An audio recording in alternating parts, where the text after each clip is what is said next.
guys, welcome back to Food Prep Guide. We're out in the garden today, more specifically our new garden expansion, and we have recently finished a brand new style of tomato trellis, and I am already seeing excellent results that really are getting me excited again about gardening. If you don't know, my garden's not going too great this year because I've had some health challenges that are keeping me out, which means weeds and mess is just absolutely taking over. But when I come to this garden expansion and I walk this new tomato trellis, it brings me joy. So I wanted to go ahead and share with you all of the details about why we went with this style tomato trellis this year. What are the benefits? How does it work? How did we set it up? We're going to talk about all that today. Let's get started. If you would like help mastering tomatoes from seed to table, we do have a Sprout to Supper Guide Tomato Edition available on our website. It is an 80-page guide complete with a video library that walks you all the way through from the very beginning, from seed starting to planting, growing, harvesting, preserving, and more, including recipes for serving it at your table. If you're interested, that link will be down in the description box below, labeled Tomatoes, a Sprout to Supper Guide. You click that link and it will take you straight to our website. If you're new here, we invite you to subscribe and hit that notification bell so you don't miss any of our upcoming tutorials on gardening, food preservation, food storage, and more.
Okay, let me start by giving you a wide shot of the whole system. So it's just T-posts, some conduit, and some PVC fittings, and that's it.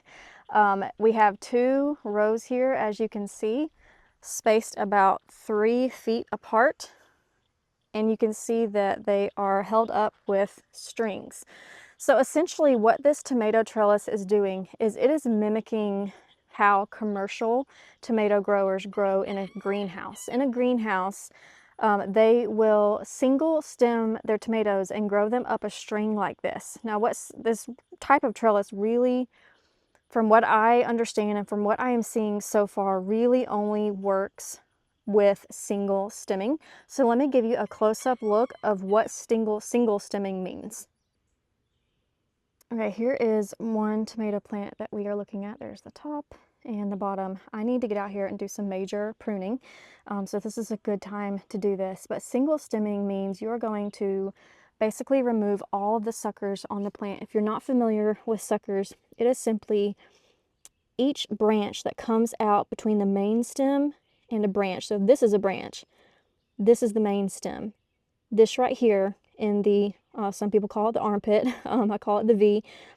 This is a sucker, and so you're taking off all of these. Not only that, but generally people take off all of the lower leaves as well. I have been waiting until the plant gets more foliage up top so that I don't have to worry about photosynthesis and it having enough chlorophyll or enough leaves to be able to continue that process.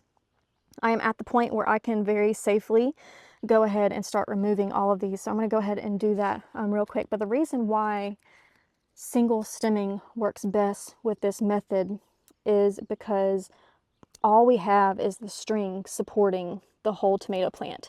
No cages, no trellis like you've seen me in my garden before. And so it really can't hold the weight of a whole bunch of different branches. So here's a sucker right here. So here's the main branch. Here's a branch.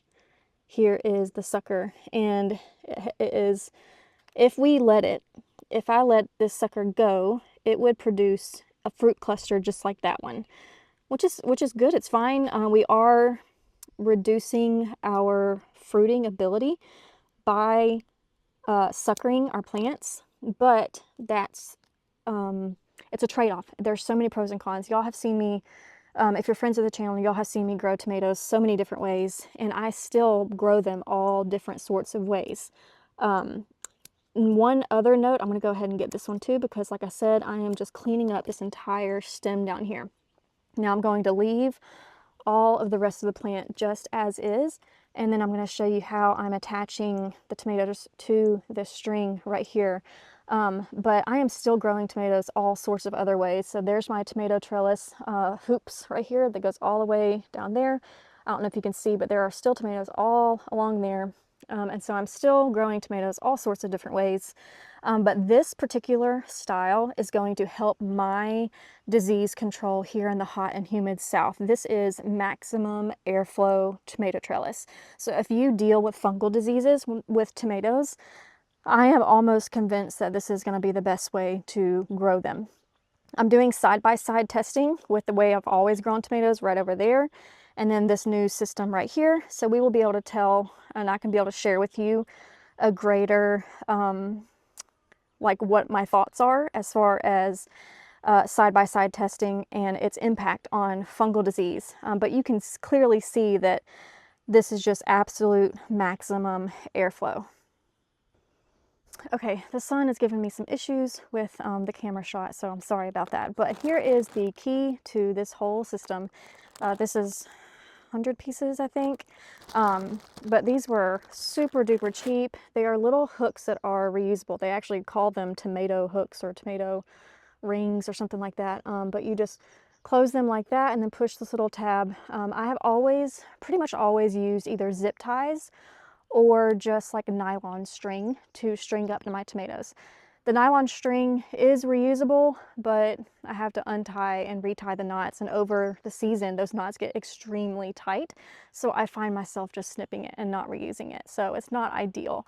These are completely reusable. I'm going to store them inside over the winter, so hopefully they don't get dry rotted, and we'll see how many seasons that they last. But the idea is just to string these up every so often. So far I've been hooking them right underneath a branch, and that has been keeping them, you know, in place. One of the reasons, another reason why I decided to go this route this year is because we are getting very intense windstorms in my area just over the past spring, and here we are going into summer, and it doesn't seem to be calming down. And my tomato hoops are very protective against high winds, but some of the other methods I have used in the past, like stakes or cages, are not. These would seem like the wind would whip them to pieces, and so I was actually, that's one of the main reasons why I have never done this trellis style before, even though I have seen many people rant and rave about them. It's because of the high wind environment that I live in. But I have talked to several people, and they have assured me that that is actually one of the benefits of this style trellis, is that it can move with the storm, and it can whip around and do like this, and there's no resistance point for it to get stuck here and then the wind continue to blow that way, and that's when breakage happens. So these are completely free to move around and get blown around, but as long as they are kind of tacked to this string with these little hoops about every, I would say, 6 to 8 inches, they're good to go. And so far that has proven true. We have had 2 tornado warnings, 3 hailstorms, and all sorts of just pop-up heavy wind thunderstorms since late spring, and the tomatoes have been fine. We had one plant right down here that suffered hail damage. One branch snapped off, but you know, there's no stopping that. So I'm very happy with how these have survived wind damage and all that. So I'm going to continue to go through here and prune off and single stem this. I did want to mention that this type of tomato trellis is really only ideal for indeterminate tomatoes. Determinate tomatoes, also known as bush varieties, they put on all of their fruit at once. And if you were to cut off all of the suckers, you are going to severely limit your amount of fruit production. With indeterminate plants, they continue to grow and continue to produce fruit until something takes them out, like your first frost in the fall or winter. And so it is fine to clip the suckers on indeterminate tomato varieties because you're just going to continue to get fruit. And yes, your harvest might be a little bit less, but in my case, I lose so much fruit to fungal disease because of the humidity here. And so it's a trade-off. I think that maybe by suckering the plants and single stemming the plants, I might actually end up with either the same or hopefully more tomato fruit because they're not succumbing to disease. So that's kind of my goal with this style tomato trellis. Let me give you a closer up look to what we did with the PVC pipes. One thing that I want to note is that you could build this so much better than we did. But we were just trying to use what we had on our property. And so, you know, basically you just need a pole here, a pole down there, some kind of pole to connect the two, and then some way to hang string over that pole. So this is how we have done it. I've just taken the string, looped it around, and it goes down, and I use a staple to put wrap the string around the staple, tie it in knots. Look at that beautiful cluster of fruit right there. These are Hungarian heart tomatoes, and let's see, what was the other one? I can't remember the other one. Goliath, maybe? But like I said, you could probably come up with a better design, but when you're just working with what you have, we found T-posts, we found PVC tees on our property, we found a couple of these pieces of conduit left over from building the rabbit cages. So this was really just a use what we have type project. We did have to go buy a few more things. Like, look at this, that kind of looks a little bit janky because this is plastic PVC and that's metal conduit. But again, use what you have and make do with it and save some money. But you get the general idea of how to set it up.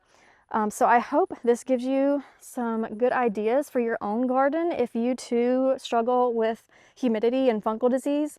When you are looking at maximum airflow, I don't know that there is a better trellis system for maximum airflow, if that's the main thing that you're going for. And for this test experiment this year, that is the main thing that I am going for. Okay, y'all, that's all for today. We'll see you next time. Bye.